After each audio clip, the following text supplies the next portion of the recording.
Hello everyone, I am Deepak Sawant. Welcome you to my channel toppers biology.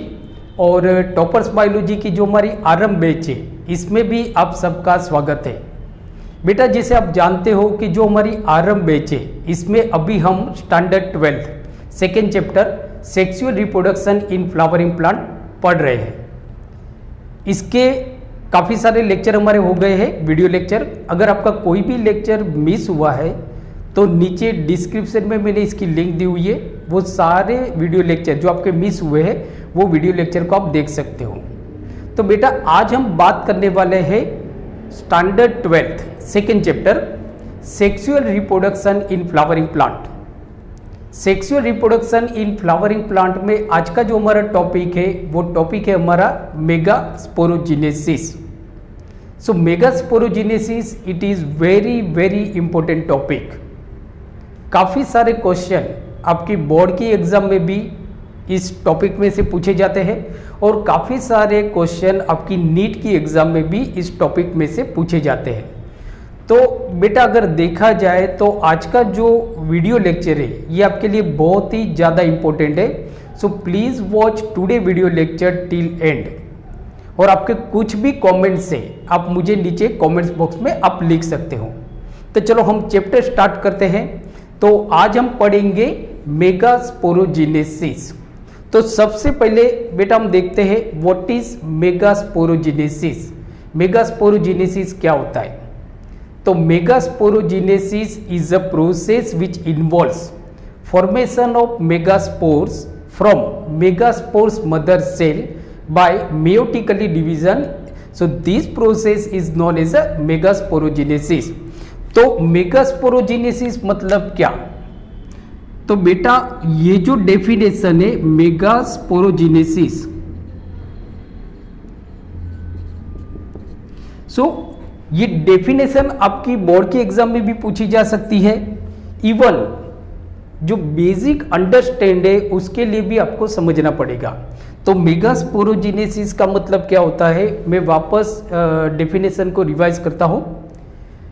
Megasporogenesis means it is a process in which formation of megaspores, मतलब यहाँ पे megaspores आपका बनता है, that is female gametophyte in flowering plant, megaspores. So megasporogenesis is a process which involves formation of megaspores. ये megaspores किस में से बनते हैं बेटा? तो ये मेगास्पोर्स हमारे मेगास्पोर्स मदर सेल में से बनते हैं, जिसको कॉमनली हम बोलते हैं एमएमसी। एमएमसी कौन से डिवीजन से बनते हैं? जैसे हमने देखा कि सेल दो तरीके से डिवाइड होते हैं, एक मेयोटिकली डिवाइड होते हैं और दूसरा माइटोटिकली डिवाइड होते हैं। तो यहाँ पे जो मेगास्पोर्स मदर सेल है which is commonly known as a MMC, इनका मेयोटिकली डिवीजन होता है, मींस के मेयोटिकली डिवाइड होते हैं ये।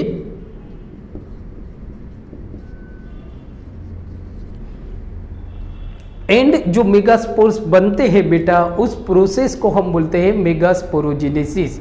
मैं वापस डेफिनेशन को रिपीट करता हूं, आपकी बोर्ड के एग्जाम के लिए भी बहुत जरूरी है। तो जैसे व्हाट इज मेगास्पोरोजेनेसिस, आज का हमारा टॉपिक क्या है? आज हम पढ़ेंगे मेगास्पोरोजेनेसिस।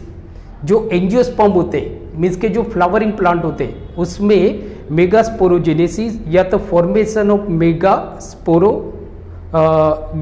मतलब gametophyte. So now, so that is megasporogenesis मतलब क्या होता है? तो it is a process which involves the formation of megaspores. It is the process which involves the formation of megaspores from megaspores mother cell, which is commonly known as a MMC, by meiotically division. So this process is known as a megasporogenesis.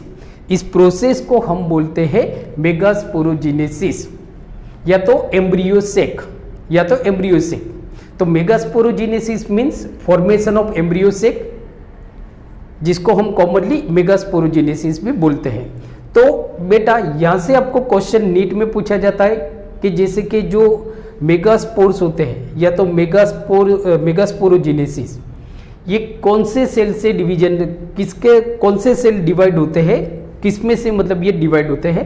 तो megaspores mother cell किस process से divide होते हैं? Meiotically divide होते हैं। So this two points are very important for your NEET exam. NEET exam के लिए ये जो पॉइंट है ये बहुत ही इंपॉर्टेंट है। मेगास्पोर्स मदर सेल जिसको हम कॉमनली बोलते हैं एमएमसी, एंड मियोटिकली डिवीजन। चलो, तो ये तो हमने देखा मेगास्पोरोजेनेसिस या तो फॉर्मेशन ऑफ एम्ब्रियो सेक। अब क्वेश्चन ये होता है कि मेगास्पोरोजेनेसिस कहां पे होता है? Where does megasporogenesis occurs? तो ये क्वेश्चन भी आपको नीट के एग्जाम में पूछा जाता है कि मेगास्पोरोजेनेसिस कहां पे होता है। तो megasporogenesis occurs inside the ovule. जो डेवलपिंग ओव्यूल होता है उसके अंदर मेगास्पोरोजेनेसिस होता है या तो formation of embryo sec.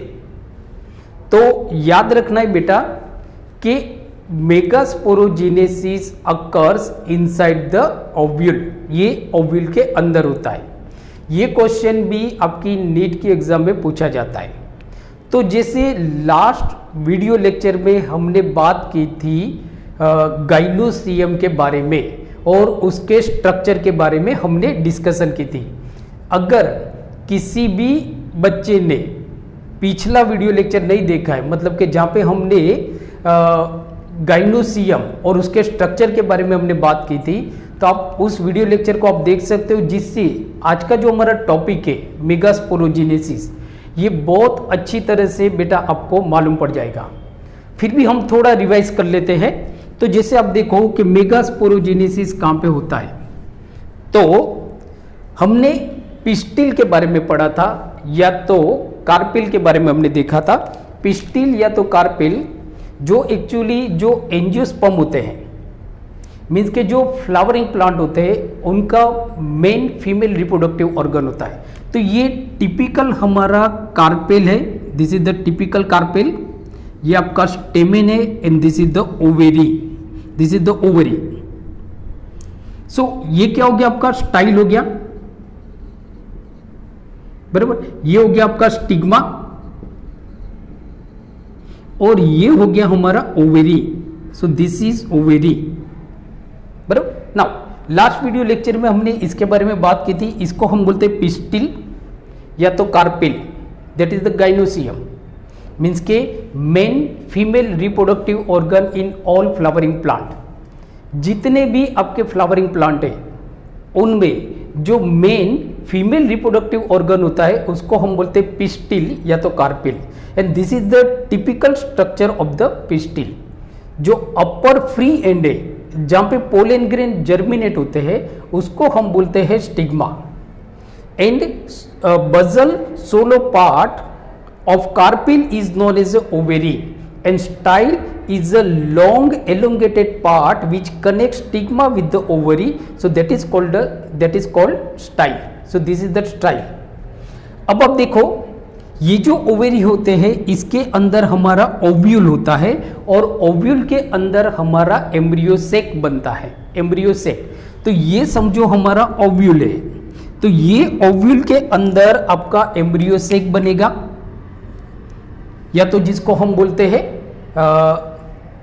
Megasporogenesis बनेगा। That process is called megasporogenesis, means के मेगास्पोर्स बनेगा।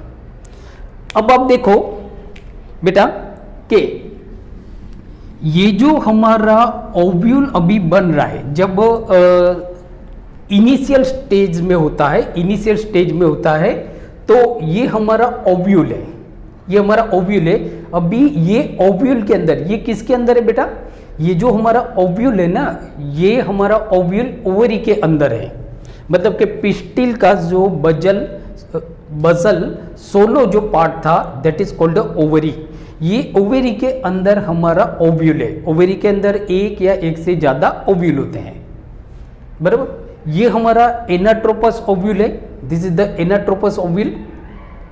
अब जैसे इसको थोड़ा बेसिक हम समझ लेते हैं ओव्यूल को, जिससे मतलब आपको समझना जरूरी है, जिससे ये पूरी प्रोसेस जो है हमारी मेगास्पोरोजेनेसिस उसको आप अच्छी तरह से समझ सकते हो बेटा।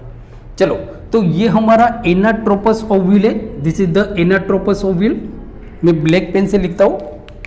सो this is anatropous ovule, anatropous ovule, anatropous ovule. Now ये हमारा जो बीच में है, ये जो पार्ट है इसको हम बोलते हैं एम्ब्रियो सेक। मतलब अभी इसके अंदर एम्ब्रियो सेक बनेगा, अभी बना नहीं है।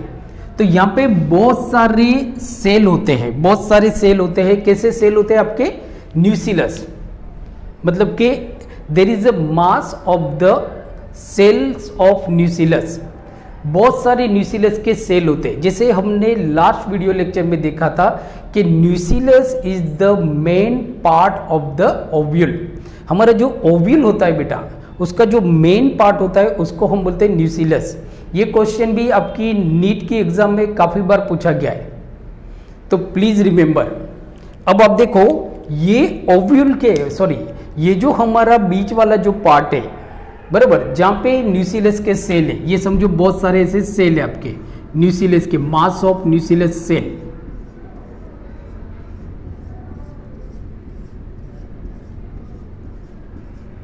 ये हमारा मास ऑफ न्यूसिलस। अभी एम्ब्रियो सेक बेटा बना नहीं है, अभी हमारा एम्ब्रियो सेक बना नहीं है, हम एम्ब्रियो सेक बना रहे हैं।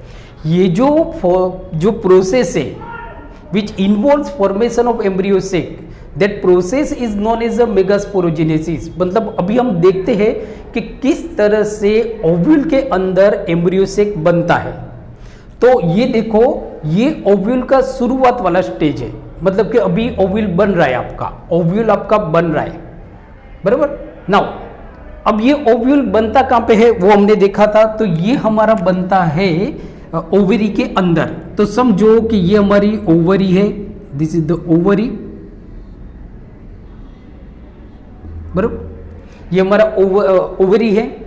ये ओवरी में अब देखोगे, बरोबर, तो यहां पे आपका प्लासेंटा होता है। तो सबसे शुरू हम एकदम बेसिक से देखते हैं, एकदम बेसिक से देखते हैं। ये हमारी ओवरी है और ये हमारा प्लासेंटा है।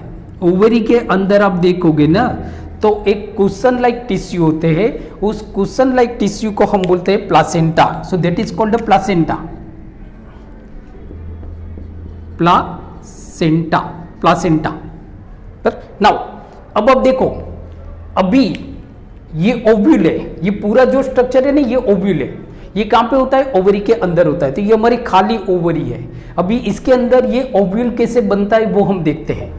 तो देखो बेटा, होता क्या है कि ये ओवरी में यहाँ पे मतलब कि जो नीचे की तरफ एक कुशन लाइक टिश्यू होते हैं, जिसको हम बोलते हैं प्लासेंटा।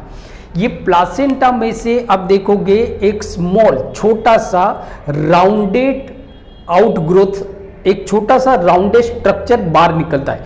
एक छोटा सा राउंड स्ट्रक्चर आपका बाहर निकलता है, बराबर। ये छोटा सा जो राउंड स्ट्रक्चर होता है, इसको हम बोलते हैं न्यूसिलस।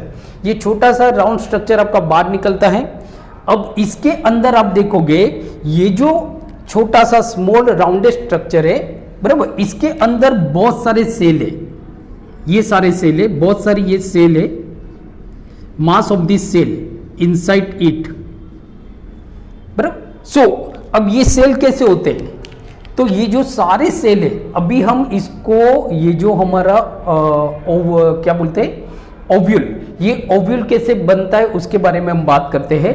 तो ये प्लासेंटा है, प्लासेंटा में से एक छोटा सा राउंड स्ट्रक्चर बाहर निकलता है, बराबर, जिसमें बहुत सारे सेल है। अब याद रखो बेटा, ये जो सारे सेल है, दे ऑल आर अनडिफरेंशिएटेड। ये सेल अनडिफरेंशिएटेड होते हैं। They all are homologous to each other. ये सारे सेल आप देखोगे ना, ये सारे सेल आपके एक ही जैसे दिख रहे हैं, and they all are meristematic in nature. ये नेचर में मेरिस्मेटिक है। मतलब आप देखो, एक छोटा सा आउटग्रोथ बाहर निकला, राउंड कलर का, राउंड कहां से निकला? प्लासेंटा में से। इसके अंदर बहुत सारे सेल है। ये सारे सेल आपके कैसे है? दे ऑल आर अनडिफरेंशिएटेड, अभी डिफरेंशिएटेड नहीं होंगे। दूसरा, दे ऑल आर होमोलोगस, मतलब एक ही जैसे दिखते हैं। ये बहुत सारे सेल है, आपको मालूम नहीं पड़ता है कि अलग अलग सेल है, नहीं, क्योंकि सब सेल आपको एक ही जैसे दिख रहे हैं बेटा। और ये सारे सेल आपके मेरिस्मेटिक सेल है। कैसे सेल है? मेरिस्मेटिक सेल है। अब ये सारे सेल के आजू बाजू, मतलब कि this all cells are surrounded by a single layer that is called epidermis. This all cells are surrounded by a single layer that is called epidermis. इनके आजू बाजू एक सिंगल लेयर है, उसको हम बोलते हैं एपिडर्मिस। एपिडर्मिस, अंडरस्टूड बेटा? नाउ अब आप देखो, फिर ये धीरे धीरे आपका ग्रो होता है, धीरे धीरे आपका ग्रो होता है। ग्रो होने के बाद ये आपका ऐसा बन जाता है, मतलब ये सारे सेल है बराबर, जो न्यूक्लियस है, इनके आजू बाजू आपका, हमने लास्ट वीडियो लेक्चर में देखा था कि ये जो न्यूक्लियस होते हैं they are surrounded by one or more then one integument. ये सारे जो न्यूक्लियस के जो सेल है, ये जो सारे सेल है, they are surrounded by one or more then one integument. ये आप देखो, ये आपका अंदर वाला इंटीग्यूमेंट है, इनर इंटीग्यूमेंट, जिसको हम बोलते हैं टेगमेंट। ये क्वेश्चन भी आपकी नीट के एग्जाम में पूछा गया है काफी बार। और ये हमारा आउटर, मैंने यहां पे ड्रॉ नहीं किया है बेटा, ये हमारा आउटर इंटीग्यूमेंट है, जिसको हम बोलते हैं टेस्टा, जिसको हम बोलते हैं टेस्टा। तो ये जो न्यूक्लियस होता है they are surrounded by the one or more then one layer, बराबर, या तो इंटीग्यूमेंट। सो दो, यहाँ पे दो लेयर है। हम टिपिकल एनाट्रोपस ओव्यूल की बात करते हैं, जो ज्यादातर मोस्ट ऑफ जो एंजियोस्पर्म्स होते हैं उसमें इस तरह का आपका ओव्यूल पाया जाता है। जैसे कि ये एनाट्रोपस ओव्यूल है, जो ज्यादातर मतलब कि कैप्सेला, ये कैप्सेला मोस्ट ऑफ जो एंजियोस्पर्म होते हैं उसके अंदर इसी तरह का बेटा ओव्यूल होता है। अब आप देखो, ये जो ओव्यूल होता है, सॉरी, ये जो आपके मास ऑफ सेल है जिसको हम बोलते हैं न्यूक्लियस, बराबर, जिसको हम बोलते हैं न्यूक्लियस, ये अभी बड़ा होके ऐसा बन गया है, बराबर, बड़ा होके ऐसा बन गया है। अभी इसके अंदर एम्ब्रियो सेक नहीं बना है। देखो, मैं शुरू से आपको बताता हूं कि हुआ क्या हमारा, कि प्लासेंटा में से एक छोटा सा स्मॉल आउटग्रोथ निकला, एक छोटा सा आउटग्रोथ निकला, बराबर। ये आउटग्रोथ आपका बड़ा होके ऐसा बन गया, बड़ा होके बन गया, बराबर। ये अब ये जो है ना, ये फ्यूनिकल है, फ्यूनिकल जो प्लासेंटा के साथ अटैच होता है। मतलब अगर ये बड़ा हो गया तो आपका स्ट्रक्चर ऐसा होगा बेटा, बराबर। तो ये हमारा मतलब कि ये बीच वाला पार्ट है, देन ये आप देखोगे तो इस तरह से है,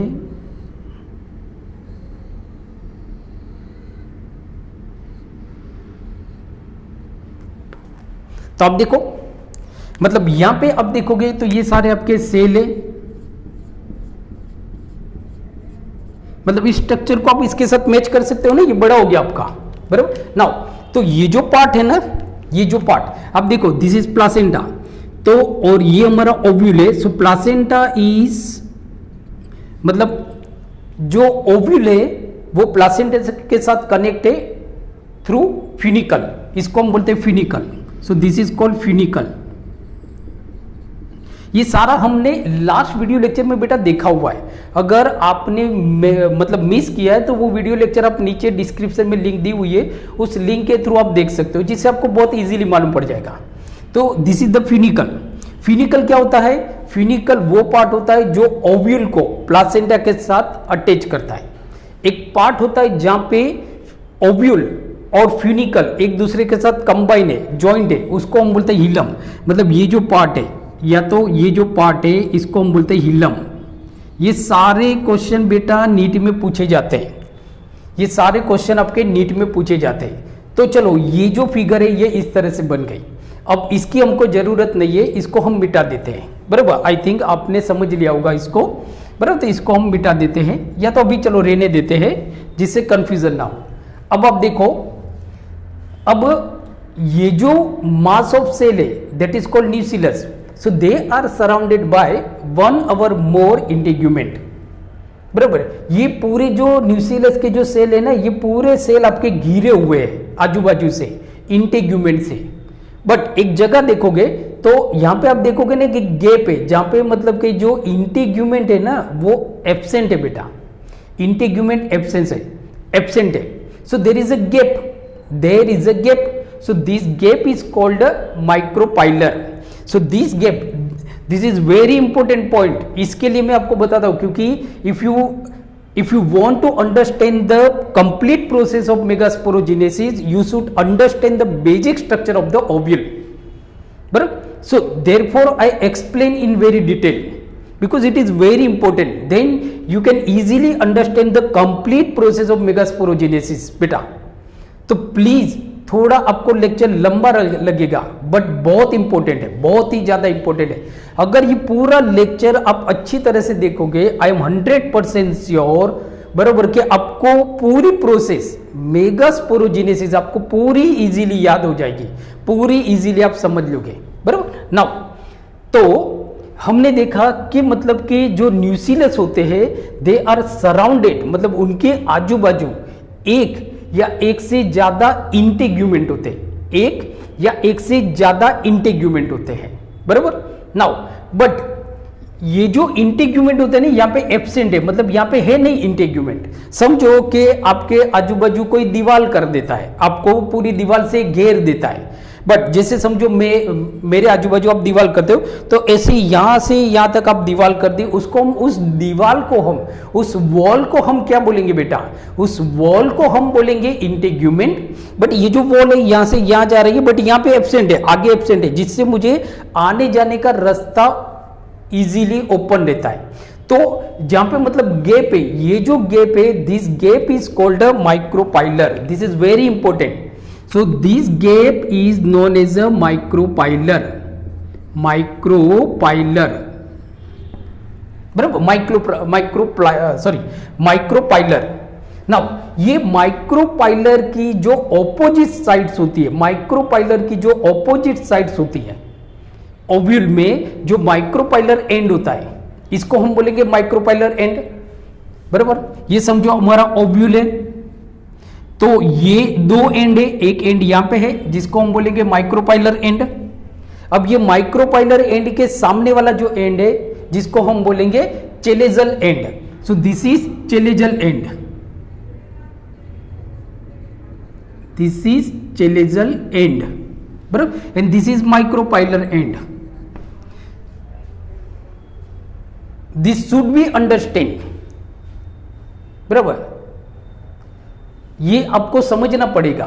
सो जो माइक्रोपाइलर की जो ऑपोजिट एंड है that is called chalazal and, chalazal and. अब आप देखो अब होता क्या है, अब हम इसको मिटा देते हैं बेटा बिकॉज अब इसकी कोई जरूरत नहीं है, आप अच्छी तरह से समझ गए होंगे। अब जैसे देखो कि ये हमारा डेवलपिंग ओव्यूल है, ये जो हमारा है ना अभी डेवलपिंग ओव्यूल है, शुरुआत वाला ओव्यूल है। तो होता क्या है कि इसके अंदर बहुत सारे सेल होते हैं, ये सारे सेल आपके अनडिफरेंशिएटेड होते हैं, मतलब कि डिफरेंशिएटेड नहीं होते हैं। दूसरा होमोलोगस होते हैं, मतलब इनमें आप डिफरेंशिएट नहीं कर सकते, मतलब आपको मालूम नहीं पड़ता ये सेल अलग है ये सेल नहीं, सारे सेल आपको एक ही जैसे दिखते हैं। तो ये होमोलोगस है और मेरिस्मेटिक है, और ये कैसे है मेरिस्मेटिक है बराबर, और इनके आजू बाजू एक एपिडर्मिस है बराबर, एपिडर्मिस है। नाउ अब आप देखो तो होता क्या है, इसको वापस हम थोड़ा बड़ा कर लेते हैं। तो जो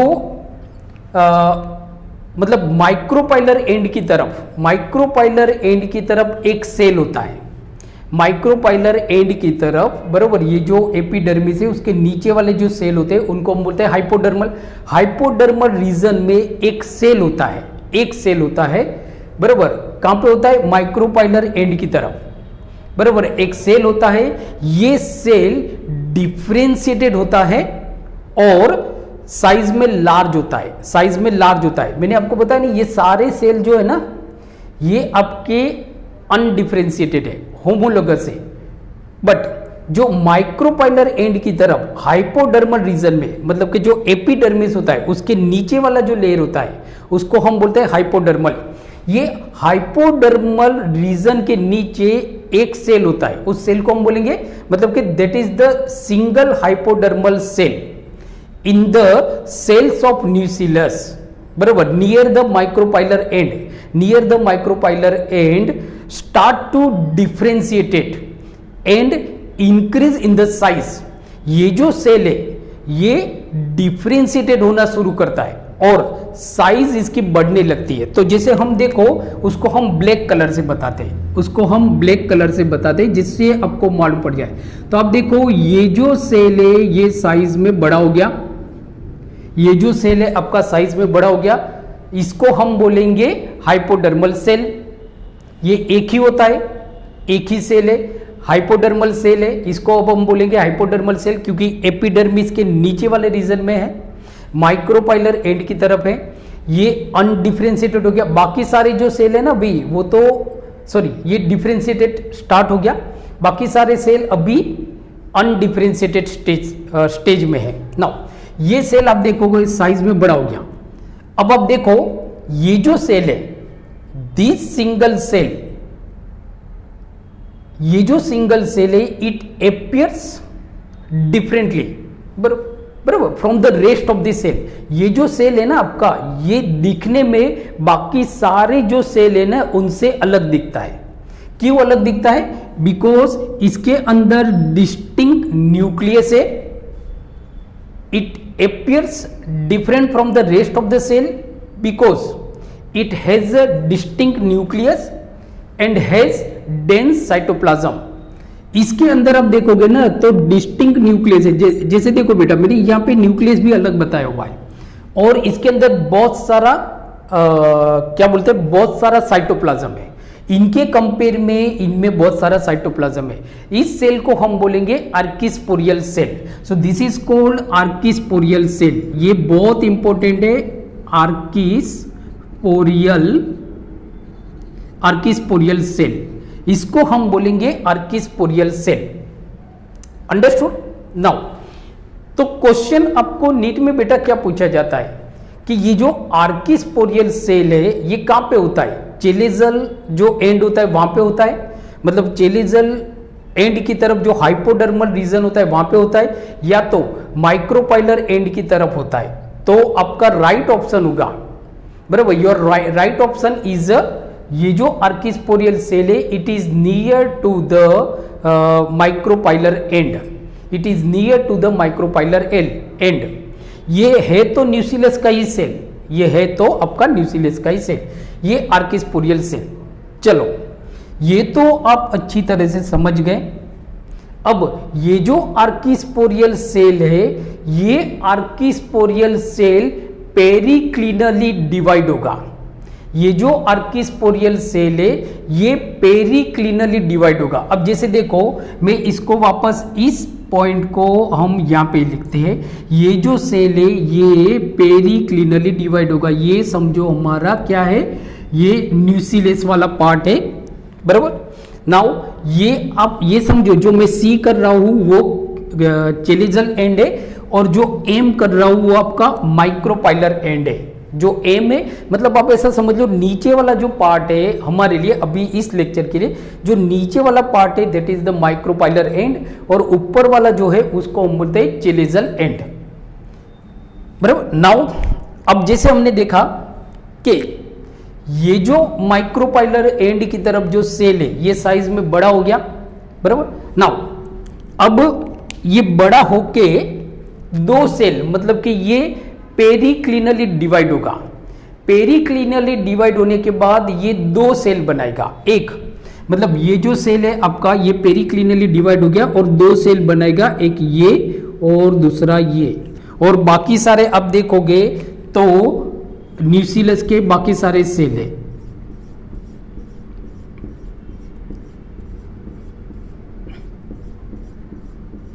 बराबर। नाउ अब आप देखो ये जो सेल है जो लार्ज हो गया, जो स्टार्ट टू डिफरेंशिएटेड, जो लार्ज हो गया ये पेरिक्लिनली डिवाइड होगा।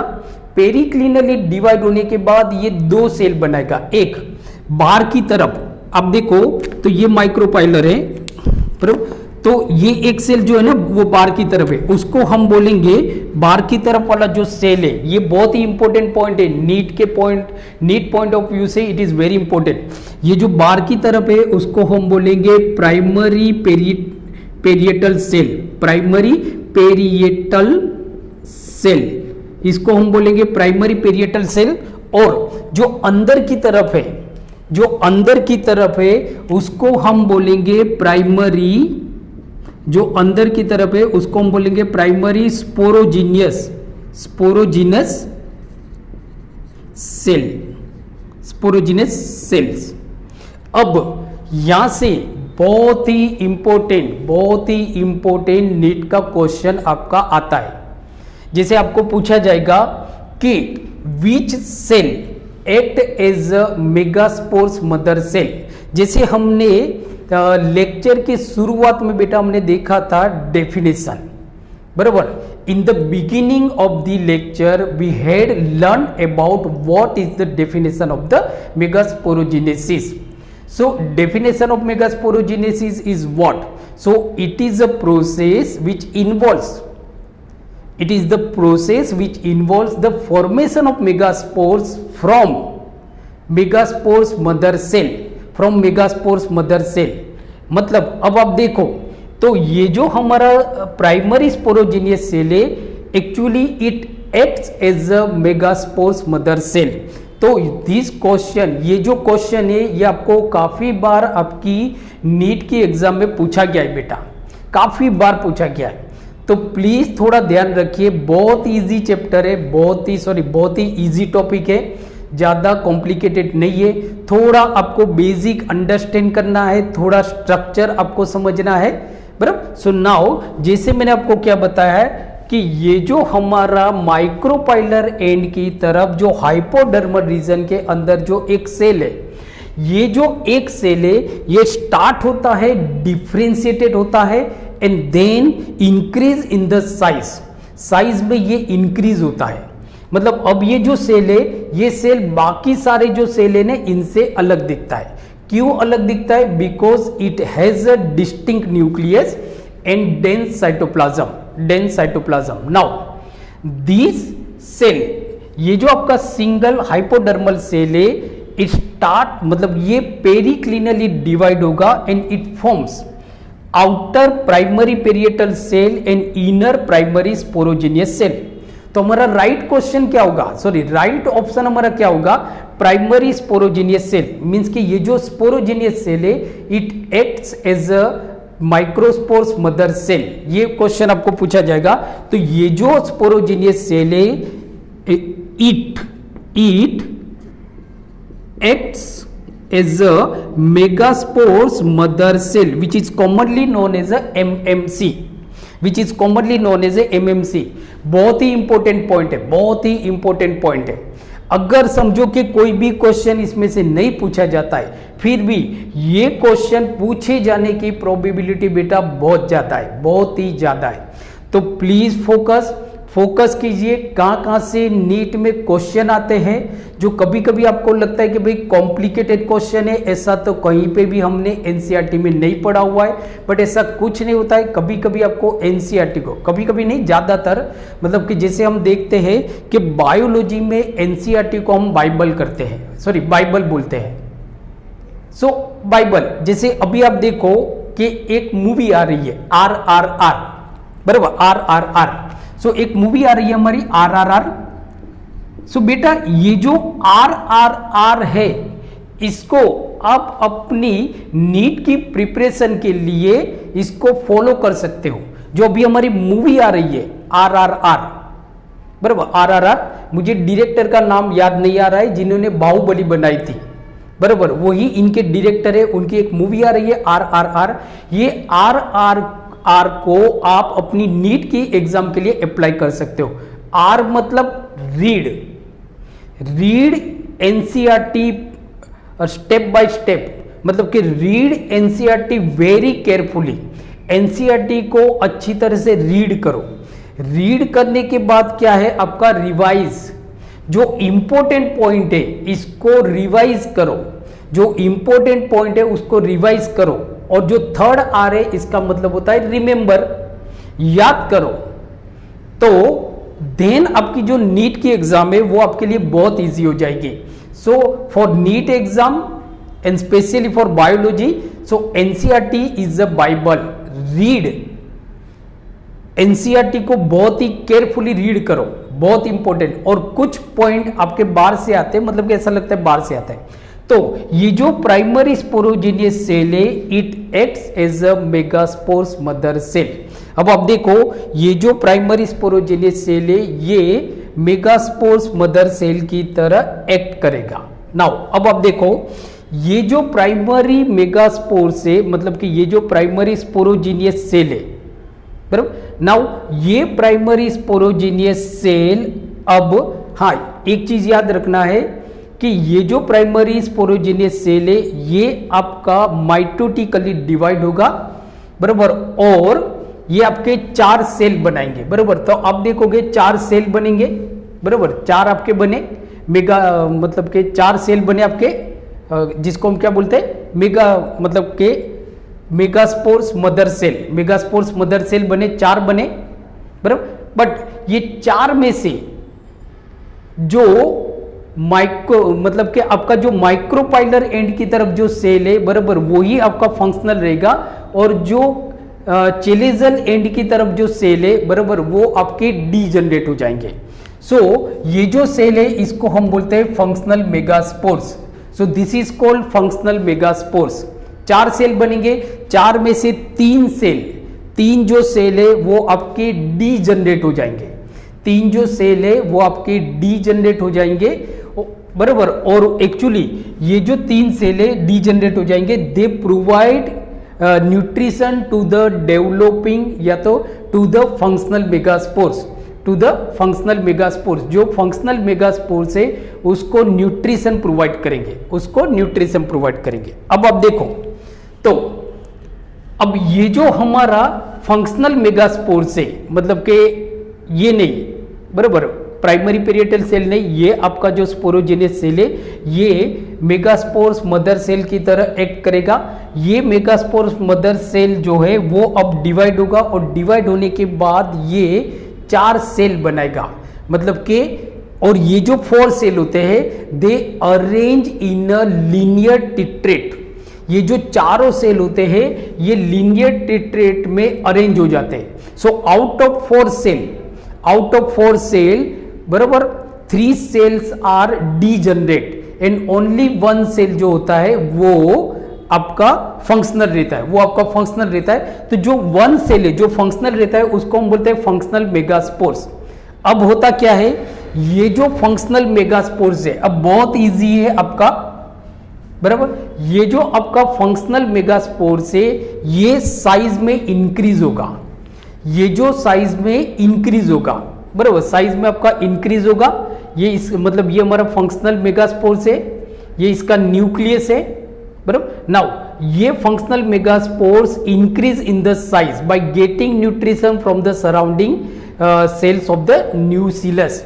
जो इसके आजू बाजू जो न्यूक्लियस के सेल है उनमें से न्यूट्रिशन लेके ये जो फंक्शनल मेगास्पोर्स है ये साइज में इंक्रीज होगा। तो अब आप देखो ये साइज में इंक्रीज हुआ। नाउ अब इसका जो न्यूक्लियस है ये माइटोटिकली डिवाइड होगा। प्लीज रिमेंबर कि इसका जो न्यूक्लियस है ये माइटोटिकली डिवाइड होगा। मैं वापस रिपीट करता हूं, जैसे शुरू से हम देखते हैं कि ये बहुत सारे सेल से, इसमें से एक जो सेल है सिंगल हाइपोडर्मल सेल, ये साइज में बड़ा होता है और डिफरेंशिएटेड होता है। तो इसकी वजह से क्या होता है, ये बाकी के जो सेल है उनसे अलग हो जाता है, बाकी का जो सेल है उनसे अलग हो जाता है। फिर क्या होता है, ये जो सेल है ये पेरिक्लिनली डिवाइड होता है। पेरिक्लिनली डिवाइड होने के बाद ये 2 सेल बनाता है, एक बाहर की तरफ एक सेल बनाता है जिसको हम बोलते हैं प्राइमरी पेरिएटल सेल, और अंदर की तरफ एक सेल बनाता है जिसको हम बोलते हैं प्राइमरी स्पोरोजेनियस सेल। ये primary sporogenous cell actually act as a megaspores mother cell which is commonly known as a MMC. Now this primary sporogenous cell means के this megaspores mother cell पेरी मतलब ये जो मेगास्पोर्स मदर सेल है ये divide होगा and divide होने के बाद ये आपके 4 सेल बनाएंगे और ये जो 4 सेल्स होते हैं दे अरेंज इन अ लीनियर टेट्रेट। ये 4 जो सेल होते हैं ये लीनियर टेट्रेट में अरेंज हो जाते हैं। बट ये जो 4 सेल है इसमें से 3 सेल आपके डी जनरेट हो जाएंगे, मतलब वो नॉन फंक्शनल हो जाएंगे, बराबर, नॉन फंक्शनल हो जाएंगे। और जो एक सेल है 4 में से 3 आपके नॉन फंक्शनल हो गए, एक जो सेल है वो फंक्शनल रहेगा जिसको हम बोलते हैं फंक्शनल मेगास्पोर्स। अब ये जो फंक्शनल मेगास्पोर्स है ये साइज में अब आपका बड़ा हो जाएगा। कैसे बड़ा होगा? बिकॉज इसके अंदर एक तो क्या होगा, मतलब कि due to the formation of large vacuole, इसके अंदर बहुत बड़ा वैक्यूल बनेगा, बराबर, and getting nutrition from the surrounding cells of the nucleus. जो इसके आजू बाजू जो न्यूक्लियस के जो सेल है उनमें से ये न्यूट्रिशन लेगा और इसके अंदर बहुत बड़ा लार्ज वैक्यूल बनेगा। इसकी वजह से ये जो सेल है ये साइज में थोड़ा बड़ा हो जाता है। अब इसके अंदर न्यूक्लियस है, नाउ ये न्यूक्लियस माइटोटिकली डिवाइड होगा। ये जो न्यूक्लियस है ये पूछा जाएगा, ये आपका हैप्लॉइड है, ये आपका हैप्लॉइड है। ये जो आपका मेगास्पोर, ये जो फंक्शनल मेगास्पोर से इट इज हैप्लॉइड, ये क्वेश्चन भी आपको पूछा जाता है। It contain pair of chromosome, it contain pair of chromosome, so ये हैप्लॉइड है। नाउ अब इसका जो न्यूक्लियस है ये सेल पूरा डिवाइड नहीं होगा आपका, ये सेल पूरा डिवाइड नहीं होगा, इसका जो न्यूक्लियस है ये माइटोटिकली डिवाइड होगा। माइटोटिकली डिवाइड होने के बाद 2 न्यूक्लियस बने। अब दोनों न्यूक्लियस आप देखोगे ना तो अलग अलग ऑपोजिट जो पोल है ना वहां पे मूव करेंगे। मतलब मैं समझाता हूं आपको थोड़ा डिटेल में कि आप देखो कि होता क्या है। तो ये जो हमारा फंक्शनल मेगास्पोर्स है, ये फंक्शनल मेगास्पोर्स में ये आपका न्यूक्लियस है, ये न्यूक्लियस माइटोटिकली डिवाइड होगा। मीन्स कि आप देखो तो ये न्यूक्लियस आपका ये न्यूक्लियस आपका माइटोटिकली डिवाइड होगा। डिवाइड होने के बाद, बराबर, तो ये आपके 2 न्यूक्लियस बने, ये दोनों न्यूक्लियस मूव करेंगे, बराबर। ये कौन सा एंड है आपका? Chalazal and. ये कौन सा एंड है आपका? Micropylar end. ये 2 न्यूक्लियस बने ना, ये जो न्यूक्लियस है इसका माइटोटिकली डिवीजन हुआ और दे फॉर्म 2 हैप्लॉइड न्यूक्ली, बराबर, ये बने। ये दोनों न्यूक्ली आपके ऑपोजिट एंड में मूव करेंगे। तो आप देखो एक आपका एक जो न्यूक्लियस है वो चेलेजल एंड की तरफ गया, दूसरा जो न्यूक्लियस है वो आपका माइक्रोपाइलर एंड की तरफ गया, बराबर। नाउ अब आप देखो अब क्या होता है थर्ड स्टेज में। आप देखो मतलब मैं इसमें से इसकी बात कर रहा हूं। तो अब ये जो आपका न्यूक्लियस है यहां पे था चेलेजल एंड की तरफ और ये माइक्रोपाइलर एंड की तरफ। अब ये जो न्यूक्लियस है ये वापस आपका डिवाइड होगा। डिवाइड होने के बाद ये आपके 2 न्यूक्लियस बनाएंगे, ये भी आपके 2 न्यूक्लियस बनाएंगे। तो कितने न्यूक्ली हो गई? 4 न्यूक्ली हो गई ना, बराबर। नाउ अभी आप देखो तो आप देखो ये 2, इसमें से ये 2 न्यूक्ली बने चेलेजल एंड की तरफ, जिसको हम बोलते हैं 2 चेलेजल न्यूक्ली, और ये इसमें से 2 न्यूक्ली बने कौन से एंड की तरफ? माइक्रोपाइलर एंड की तरफ, जिसको हम बोलेंगे 2 माइक्रोपाइलर न्यूक्ली। 2 माइक्रोपाइलर न्यूक्ली बने। नाउ अब होता क्या है कि मींस के ये जो 2 न्यूक्ली है ये भी वापस आपके डिवाइड होंगे, तो इसमें से 2 बनेंगे और इसमें से 2 बनेंगे, इसमें से 2 बनेंगे आपके और इसमें से 2 बनेंगे। तो आप देखो तो जो चेलेजल एंड है वहां पे आपके टोटल 4 न्यूक्ली हो गए और जो माइक्रोपाइलर एंड है वहां पे भी आपके 4 न्यूक्ली हो गए, 4 न्यूक्ली हो गए। मतलब ये जो आपका फंक्शनल मेगास्पोर से इट इज 8 न्यूक्लियस, इसके अंदर 8 न्यूक्लियस है, 8 न्यूक्लियस है, बराबर। 4 न्यूक्लियस आप देखो चेलेजल एंड की तरफ है, 4 न्यूक्ली आपके माइक्रोपाइलर एंड की तरफ है। अब बेटा याद रखो बहुत इंपॉर्टेंट पॉइंट है। अब ये जो 4 न्यूक्ली होती है, ये जो 4 न्यूक्ली जो चेलेजल एंड की तरफ होता है, उसमें से एक न्यूक्ली बराबर माइग्रेट होता है सेंट्रल में, मतलब कि पोलर, मतलब यहां पे आता है, बीच में आता है, मतलब एक न्यूक्ली आपका बीच में आ गया यहां पे बराबर, मतलब चेलेजल एंड की तरफ जो 4 न्यूक्ली है उसमें से एक न्यूक्ली आपका सेंट्रल में आ गया। उसी तरह से जो 4 न्यूक्ली आपके माइक्रोपाइलर एंड की तरफ, उसमें से एक न्यूक्ली आपका सेंट्रल में आ गया, बराबर, सेंट्रल में आ गया बराबर। अब ये दोनों जो न्यूक्ली है ना, ये दोनों न्यूक्ली एक साथ ही रहेंगे, बट एक दूसरे के साथ फ्यूज नहीं होते, एक दूसरे के साथ फ्यूज नहीं होते, वो हम बाद में देखेंगे। तो अब आप देखो जो 4 न्यूक्ली थे चेलेजल एंड की तरफ, उसमें से एक न्यूक्ली था आपका कहां पे आ गया, सेंट्रल में आ गया। उसी तरह से जो 4 न्यूक्ली थे माइक्रोपाइलर एंड की तरफ, उसमें से एक न्यूक्ली आपका सेंट्रल की तरफ आ गया, तो यहां पे 3 न्यूक्ली बचे, यहां पे भी आपके 3 न्यूक्ली बचे। अब ये 3 न्यूक्ली के आजू बाजू साइटोप्लाज्म जमा होगा by the process of cytokinesis, बराबर। ये जो 4 न्यूक्लियस है, इनके आजू बाजू आपका साइटोप्लाज्म बनेगा, और इस तरह से ये 3 सेल बन जाएंगे, ये 3 सेल बन जाएंगे। वैसे ही सेम प्रोसेस यहां पे भी अकर होगी, यहां पे भी अकर होगी। तो अब देखो, तो चेलेजल एंड की तरफ आपके 3 सेल बने, बराबर, और माइक्रोपाइलर एंड की तरफ भी आपके 3 सेल बने, माइक्रोपाइलर एंड की तरफ भी आपके 3 सेल बने, बराबर। और ये आपका सेंट्रल सेल है, this is the central cell, जिसके अंदर ये 2 पोलर न्यूक्ली है, ये 2 आपके सेंट्रल न्यूक्ली है, ये 2 आपके सेंट्रल न्यूक्ली है जो एक दूसरे के साथ ज्वाइंट है। ये पूरा सेल है, सेंट्रल सेल है, this is the central cell. तो ये जो सेंट्रल सेल होता है वो आपका डाइप्लोइड होता है, वो आपका डाइप्लोइड होता है, सेंट्रल सेल, बराबर। नाउ अब आप देखो, जो चेलेजल एंड की तरफ जो 3 सेल होते हैं उनको हम बोलते हैं antipodal cells. So please remember, chalazal end की तरफ जो आपके 3 सेल होते हैं, they are called antipodal cells. 3 cell है, तो आपको नीट में क्वेश्चन पूछे जाते हैं कि कितने एंटीपोडल सेल्स होते हैं, तो there are 3 antipodal cells towards the chalazal end, 3 antipodal cells होते हैं, बराबर। और माइक्रोपाइलर एंड की तरफ आप देखोगे ना, तो 3 सेल होते हैं, 3 सेल होते हैं। उसमें से जो एक सेल होता है ना, वो थोड़ा छोटा होता है।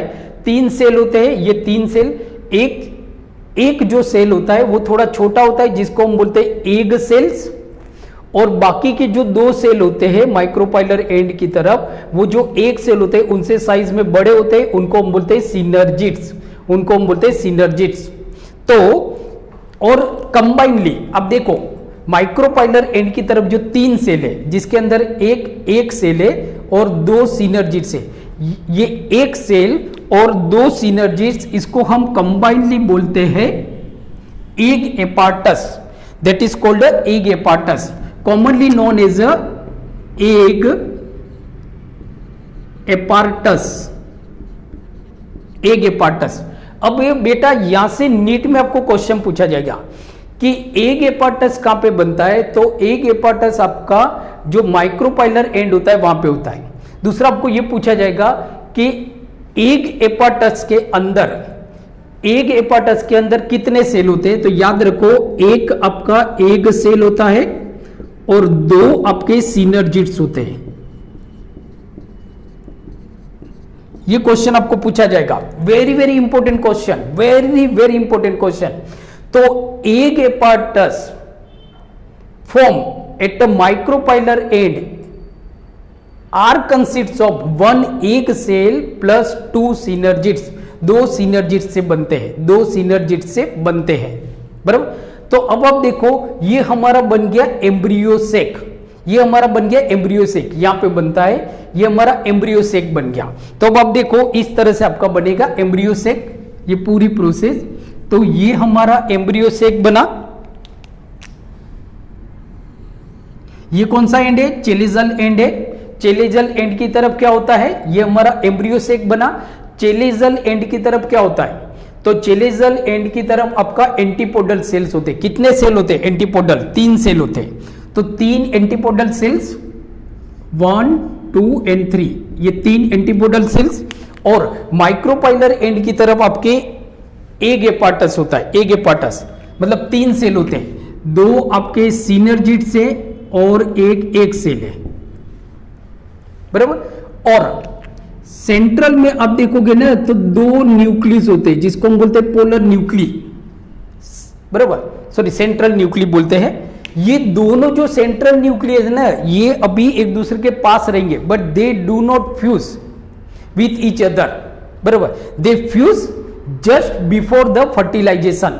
ये लोग फर्टिलाइजेशन के जस्ट पहले एक दूसरे के साथ फ्यूज होते हैं और फ्यूज होने के बाद ये बनते हैं सेकेंडरी न्यूक्ली। ये बनेंगे आपके सेकेंडरी न्यूक्ली। तो ये हमारा क्या बन गया? एम्ब्रियो सेक बन गया। अब ये एम्ब्रियो सेक आप देखोगे, ये जो एम्ब्रियो सेक है ये कैसा होता है? ये बहुत ही इंपॉर्टेंट एक पॉइंट पूछा जाता है, एक क्वेश्चन आपको नीट में पूछा जाता है। एम्ब्रियो सेक आप देखोगे ना तो 7 सेल है और 8 न्यूक्लियस है। याद रखो, एम्ब्रियो सेक बहुत ही इंपॉर्टेंट पॉइंट है, बहुत ही इंपॉर्टेंट पॉइंट है। Embryo sac is consists of 7 cell. इसके अंदर 7 सेल है ना, एम्ब्रियो सेक के अंदर 7 सेल है। 3 एंटीपोडल्स मतलब के 3 एंटीपोडल्स हो गए आपके, 3 एंटीपोडल्स प्लस 3 एग एपार्टस मतलब 6 हो गए, प्लस एक सेंट्रल सेल, ये पूरा बीच वाला सेल सेंट्रल सेल, ये मैंने लिखा हुआ यहां पे। एक आपका एक सेंट्रल सेल, तो टोटल कितने सेल हो गए? 7 सेल, टोटल 7 सेल। ये क्वेश्चन आपको पूछा जाता है बेटा नीट के अंदर। So please remember, it is very important question for your NEET exam as well as it is very important question for your board exam. और जो आपकी रिस्पेक्टिव जो आपकी सेट के एग्जाम होते हैं उसमें भी ये क्वेश्चन में भी पूछा जा सकता है। तो प्लीज रिमेंबर कि जो एम्ब्रियो सेक होता है, तो embryo sac is consists of 7 cell, 7 cell से बना होता है। 3 आपके एग एपार्टस होते हैं, 3 आपके एंटीपोडल सेल्स होता है और एक आपका सेंट्रल सेल्स होता है, एक आपका सेंट्रल सेल होता है और 8 न्यूक्लियस। ये कैसा होता है? 7 सेल होता है और 8 nucleus, 8 nucleated, 7 cell and 8 nucleated. This is right option, this is right option for your NEET exam के embryo sac is a 7 cell and 8 nucleated. 7 cell होते हैं और 8 न्यूक्लियस होते हैं इसके अंदर, 7 सेल होते हैं और 8 न्यूक्लियस होते हैं। अब आपको यह भी पूछा जाता है कि कौन हैप्लॉइड है और कौन डाइप्लॉइड है। तो अब आप देखो, तो ये जो एंटीपोडल सेल है दे आर हैप्लॉइड, ये जो एग एपार्टस है they are also haploid, but ये जो आपका सेंट्रल सेल होता है ये आपका डाइप्लॉइड होता है क्योंकि उसके अंदर 2 न्यूक्लियस है। ये आपका जो सेंट्रल सेल है ये आपका डाइप्लॉइड होता है, जो सेंट्रल सेल है it is a diploid. So please remember, it is very very important question, very very important question. तो बेटा आज हमने पढ़ा मेगास्पोरोजिनेसिस मीन्स के formation of embryo sec, formation of embryo sec. So I hope आज का video lecture आपको बहुत ही अच्छा लगा होगा। सो अगर आज का वीडियो लेक्चर आपको अच्छा लगा तो प्लीज इसको आपके ज्यादा से ज्यादा फ्रेंड के साथ शेयर कीजिए। और हाँ, अगर आपने मेरे चैनल को सब्सक्राइब नहीं किया है तो प्लीज सब्सक्राइब माय चैनल और बेल आइकन को प्रेस करना मत भूलिए, जिससे एक भी लेक्चर आप मिस नहीं कर सकते हो, सारे लेक्चर की आपको नोटिफिकेशन मिलती रहे। आप मुझे इंस्टाग्राम, ट्विटर और फेसबुक पेज पे भी फॉलो कर सकते हो। बराबर। So thank you very much for watching my channel. Keep watching, keep study और पढ़ते रहिए और अपना ख्याल रखिए। Thank you.